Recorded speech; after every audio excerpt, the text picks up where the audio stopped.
one of Roque Ong's co-accused in Pogo case arrested in Pampanga. Nagsisimula na po ang hantingan. Tumakbo na kayo habang may lupa pa na pwede ninyong takbuhan. Magkapangantsaw pa siya mga kababayan. Kailangan pusasan talaga po ito. Tapos pag nakulong, kasi non-bailable offense, mabigat, qualified trafficking mga kababayan yung kanyang kaso. Habang nasa kulungan para hindi makatakas, lagyan po ng kung nandito daw siya sa impeachment trial, dalawa daw silang magba-bloodbath ni Sara Duterte. Umuwi ka na kasi. Tamang-tama, pag-uwi mo, may pending warrant of arrest ka na rito para hindi na mahirapan pa yung ating mga authorities. So ito yung pag-serve mga kababayan ng warrant of arrest. First of the 51 accused. Nagpapagang mga balita at pagtalakay sa mga isyu ng lipunan. Bulsa! Opinyon, banat at paglalantad sa katotohanan. Bulsa! What you see is what you get. You decide. Ito po mga kababayan, si Dante Maravillas po. Vlogger, broadcaster from Bicol. Pag-usapan natin po yung mga balita ngayon kasi yung isa mga kababayan sa co-accused sa kasong qualified human trafficking ni Attorney Harry Roque, nasilo na po ng ating mga authorities sa Pampanga. Ayan, sabi dito sa balita ng abogado.com.ph, Harry Roque's co-accused in qualified human trafficking case apprehended in Pampanga. Sabi dito sa Inquirer, one of Roque Ong's co-accused in Pogo case arrested in Pampanga. Nagsisimula na po ang hantingan. Tumakbo na kayo habang may lupa pa na pwede ninyong takbuhan. O diba? Itong si Harry Roque, oy, Harry Roque, i-maximize mo na yung pangangantsaw mo. Kantsawan mo ng kantsawan, itudo mo na yung pangangantsaw sa ating Pangulong Bongbong Marcos, kay Lisa, kay Martin Romualdez. Isagad mo na habang malaya ka pa. Darating din ang panahon ng paniningil sa iyong mga pagmamalabis. Walang tigil si Harry Roque sa pangangantsaw po. Para ng abnormal. Hindi mo naisipin na siya ay isang abogado. Kahiyan sa propesyon mga kababayan ng mga abogado. Ngayon lang ako nakakita ng ganito mag-behave mga kababayan na isang abogado, international lawyer pa siya. Yan ang kanyang pinagmamalaki. Tingnan ninyo si Harry Roque. Ito mga post niya sa kanyang page sa Facebook. Bangag. Ngiwi.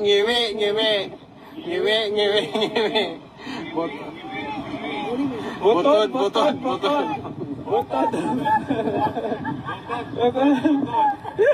Dinaya mo man ang eleksyon, asar ka pa rin sa amin. Wow, bye!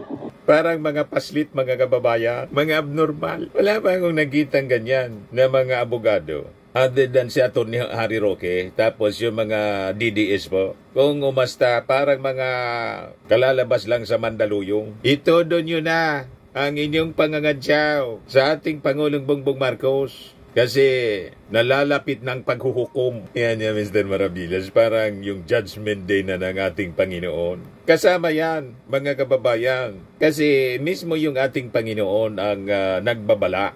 Sabi ni King Solomon sa Proverbs 18, verse 21. I-check po ninyo. The wisest man on earth, King Solomon, the tongue has the power of life and death. And those who love it will eat its fruit. Napaka-powerful po yung ating dila. Kaya yung mga lumalabas sa bibig, tulad ng mga lumalabas sa bibig ni Harry Roque, saka ni Sara Duterte, saka ni Digong, yon ang nagpahamak sa kanila. Kaya si Digong nakakulong, si Sara na-impeach, at si Harry Roque, mga kababayan, ang kanyang itinatanim na walang tigil sa pangangantsaw. Malapit niyang anihin ang kanyang mga itinanim na mga masasama. Tumakbo ka na, Harry Roque, habang may lupa. Magtago ka na sa puwit ng inyong nanay. Isa na po yung nahuli ng ating mga authorities sa mga co-accused. Sabi sa 1 Peter chapter 3 verse 10, For the eyes of the Lord are on the righteous, and His ears are open to their prayer. But the face of the Lord is against those who do evil. Nakadungaw po kay Atty. Harry Roque, yung ating Panginoon. abang nangangantyaw sa ating Pangulong Bongbong Marcos at sinasabi niyang bangag, bangag, bangag, ngiwi, ngiwi, ngiwi. Pero yung ating Pangulong Bongbong Marcos, mga kababayan, hindi man affected. Nandun kasama si First Lady Liza Marcos. Nagtatrabaho, nasa 46 ASEAN Summit sa Kuala Lumpur. Abang patuloy na naninira, nangangantyaw itong si Atty. Harry Roque. Itong walang tigil niyang pangangantyaw, mga kababayan. Bangag, bangag. Bangag, bangag, bangag. Tuwang-tuwa sila. Bangag, bangag. Ngiwi, ngiwi, ngiwi. Ngiwi, ngiwi, ngiwi. Yan May 25 pa lang, kahapon. Butod, butod. Butod. Dinaya mo man ang eleksyon, asar ka pa rin sa amin. Oh, bye. Nakadungaw sa inyo ang ating Panginoong Diyos Aba sa langit sa inyong kasamaan. Sabi ko sa inyo, siya Atty. Harry Roque, pag inaladkad na to finally ni General Torre, baka maihi ito sa kanyang salawal. Tingnan natin kung makapag-ngiwi, bangag-bangag, makapangantsaw pa siya, mga kababayan. Kailangan pusasan talaga po ito. Tapos pag nakulong, kasi non-bailable offense, mabigat, qualified trafficking, mga kababayan, yung kanyang kaso. Habang nasa kulungan, para hindi makatakas, lagyan po ng ng kadena. Yung tulad ng mga panahon, may ganyan, feet shackles po. Grabe naman niya, Mr. Maravillas. Parang yung panahon pa ng ng Roman Empire, panahon ng mga Romano. Para matuto itong si Harry Roque. Tingnan natin kung makapagsayaw-sayaw pa siya habang may feet shackles siya. Na ganyan. Grabe kung makakansya po, makapanira sa ating Pangulo. Deserve niya yung ganon para mawala yung yabang niya. Ayan grabe po kung magyabang si Harry Roque. Support her. Dapat talaga umagos ang dugo dahil sa kawalangyaan nila. Matindi. Ako nga winawalangyari nila. Gusto ko rin ng bloodbath. Kung nandyan ako, dalawa kami magba-bloodbath. Okay? Kung nandito daw siya sa impeachment trial, dalawa daw silang magba-bloodbath ni Sara Duterte. Umuwi ka na kasi. Tamang-tama pag-uwi mo. May pending warrant of arrest ka na rito. Para hindi na mahirapan pa yung ating mga authorities. So ito yung pag-serve, mga kababayan, ng warrant of arrest. First of the 51 accused in human trafficking case filed versus Harry Roque. Tapos si Cassandra Ong. Panoorin natin itong video ng CIDG as published by Manila Bulletin. Ako po si Sir Marlon D. Punson. Yes, sir. Ako po si Batang Director ng CIDG Agency. Ay po ay may warrant na bukas kami sa Ilan Royal Court. Dito na din kasama ng itong kaso po ay violation of RA 9208 as amended violation of section 2 violation section 6 sa gamit at number 9208. Ito po ay may kapatang manahimik ang kaso walang libot. Lahat ng usually ay maaaring gamitin pag wala natin sa mga bunga. Dinasahan po ng Miranda rights ng mga agents ng CIDG. So sabi dito sa balita, police have arrested one of the correspondents of former presidential spokesperson Harry Roque in a qualified human trafficking case tied to an illegal online gambling operation in Pampanga. Si Mardon Fancion, 62 years old, was arrested on May 22 in Barangay Tabon, Mabalacat City by operatives from the PNP Criminal and Investigation and Detection Group, Regional Field Office 3 in coordination with local police. Si Poncion is among the 51 individuals kasama si Harry Roque at yung negosyanteng si Cassandra Ong na nahaharap sa multiple charges for their alleged roles in trafficking activities linked to the now shattered Pogo Hub Lucky South 99 Outsourcing Incorporated sa Porac.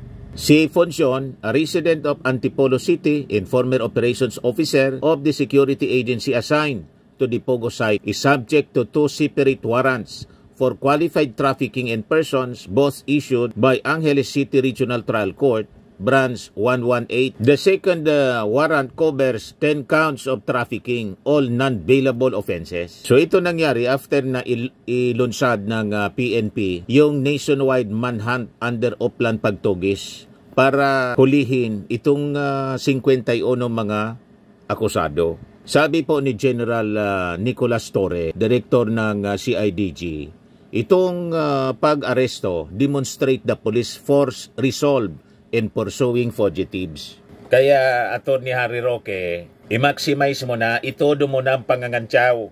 Pasa sa mapupusasan ka rin, mahulog ka rin sa kamay ng ating mga authorities. Hindi papayag si General Torre na paglaruan ninyo ang batas. Kung si Digunga na mismong amo ninyo at yung spiritual advisor niya na si Pacquiao hindi umubra kay General Torre, ikaw pa, tingnan natin sa loob ng kulungan pag nahulog ka na sa kamay ng ating mga ahente ng CIDG. Kung makakapag-antyaw ka pa ng bangag, ngiwi, butod, baka asawahin ka nun sa kulungan, asawahin ka ng mga kasama mong detainees. Si Atty. Harry Roque, mga kababayan, imbes sarapin yung kanyang kaso, yung kanyang asunto, sige pakialam po sa kung ano-ano mga issue. Gusto niya kasi pagtakpan yung kanyang mga kasalanan. Pati sa cabinet revamp po, pinangingialaman niya, Harry Roque blames cabinet collapse on Tambaloslos and Lisa Marcos friend. Nung panahon po ng amo mong si Digong, wala kayong sinasabi. Yung cabinet revamp po, ginawa din ninyo, di ba? Ginawa din ng amo mo. Pero wala kayong ganitong mga reactions kasi kayo yung may gawa. O ito yung report ng News 5. News 5 Digital. Ano sabi rito? Alam nyo ba, courtesy resignations para sa presidential appointees ipinag-utos ni ex-President Rodrigo Duterte noong Agosto 2016. So sa inyo, ang courtesy resignation na ginawa, ipinag-utos ni Digong nung panahon niya, walang problema sa inyo. Kasi kayo yung may gawa. Yung ating Pangulong Bongbong Marcos, sa inyo masama. Collapse na ng cabinet ang tawag ninyo. Sabi dito, hindi na bago ang utos na courtesy resignation ng mga Pangulo ng Pilipinas sa kanilang gabinete. Sa bisa ng Memorandum Circular No. 04 na nilagdaan ni dating Executive Secretary Salvador Medialdea noong Agosto 22, 2016. Pinagsumiti rin ni dating Pangulong Rodrigo Duterte ng courtesy resignation ang mga itinalaga sa ilalim ng kanyang administrasyon. In view of the President's desire to rid the bureaucracy of corruption and to give him a free hand in achieving this objective, all presidential appointees are hereby directed to tender their resignation, their unqualified courtesy resignation na kasaad sa memorandum. Sa kanyang direktiba, may ilang exceptions ang dating Pangulo kung saan hindi pinagsumiti ng courtesy resignations ang newly appointed cabinet secretaries, undersecretaries at assistant secretaries, kabilang na ang presidential advisors o assistants, iba pang opisyal sa executive department, kabilang ang state universities and colleges, GOCCs, na inappoint ng incumbent president, career officials, as defined by the civil service laws, rules, regulations, members of the judiciary, constitutional commissions, ombudsman, etc. Ilang opisyal na prinoproseso pa lamang ang appointment bago pa man ilabas ang memorandum. So anong problema ninyo? Noong panahon ni Digong, nag-utos din siya mag-submit ng courtesy resignation yung kanyang mga cabinet secretaries. Noong panahon ninyo, wala kayong komento. Pero ngayon, may komento na kayo. Anong klase mga pag-iisip ninyo yan? Ba't nangingialam kayo sa mga desisyon ng ating Pangulong Bongbong Marcos? Unang-una, tapos na yung panahon ninyo. Ba't kasi kayo nangingialam? Di kayo niyan nahihiya? Pinagbigyan na kayo na patakbuhin ng maayos ang ating bansa. Naayos ninyo? O di ba? Nalubog tayo sa utang. Yung may pinakamaraming pagkakautang mga kababayan. Iniwan pa yung utang sa administrasyon ng ating Pangulo. Pagkatapos, turo kayo ng turo. Yan ang problema sa inyo eh. Tapos sasabihin ninyo, pinakamagaling na Pangulo si Digong.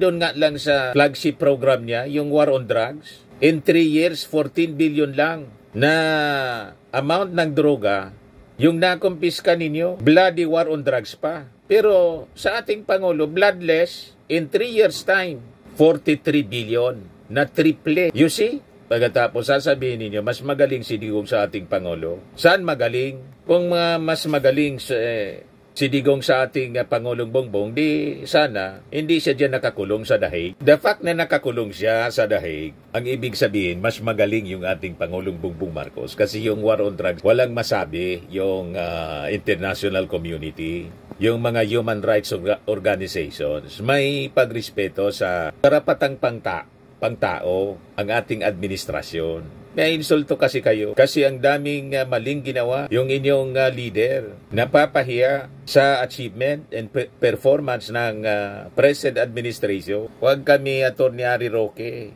Kaya advice ko sa iyo, itudo mo na yung pangangantyaw habang may panahon ka pang magsayaw-sayaw. Kasi pag nahuli ka ng ating mga authorities, malamang yung sinasabi mong bloodbath, hindi bloodbath ang mangyari sa inyo o maligo sa dugo, kundi sa ihi sa loob ng kulungan. Maliligo kayo sa ihi sa loob ng kulungan. Yon ang magiging amoy mo. Amoy ihi, mapanghi. Sabi ng DOJ, the trafficking operation na niya involves syndicate activity conducted on a large scale. Prosecutors noted Roque's inclusion in the case was based on evidence pointing to his active participation in the furtherance of the illegal activity. Roque, who is currently seeking asylum in the Netherlands, has dismissed the complaints filed against him as persecution. Persecution mo dyan. Umuwi ka na rito, harapin mo yung kaso mo. Kasi hindi po ito persecution, prosecution po. Sabi ni Atty. Harry Roque, yung cabinet revamp daw, PR man lang daw ng ating Pangulo. PR lang yan. Palitan mo man ang gabinete, palpak pa rin. Ikaw ang pumili sa kanila. Pinili mo kung sino ang sipsip sa'yo, kung sino ang malakas kay Lisa, at kung sino ang malapit kay Tambaloslos. Hindi mo naman inisip kung meron silang sapat na kakayahan para gampanan ang kanilang mga trabaho. Kaya ngayon, anong nangyari? Bagsak ang performance, sablay ang serbisyo, at puro kapalpakan ang resulta. Kailangan man yung pipiliin po ng mga cabinet secretaries. Alter ego ang ibig sabihin ng mga secretaries. Kaya kayo nagagalit kasi yung mga tao ninyo sa gabinete, cleansing na, pinurge. Kaya kayo nagwawala. Kasi yung mga nandyan na iba, in-appoint nung nasa unit team pa. Mga tao ninyo, pinag-resign sila lahat. At yung mga kakampi ninyo sa gobyerno, kakalosin lahat ng ating Pangulo. Kaya kayo nagwawala. Isinasabotay po ang takbo ng ating administrasyon. At yung iba dyan, yan ang source ng mga paninira. Yung tinatawag ni Marlikang mga puting ahas niya. Kaya nagwawala siya. Nagwawala si Harry Roque. I-focus mo na lang ang panahon mo doon sa kaso mo. Huwag ka nang makisaw-saw pa sa problema ng gobyerno. Lumipas na yung panahon ninyo. May sarili kang problemang kinakarap. Problema na yan ng ating Pangulong Bongbong Marcos. Hindi ninyo problema.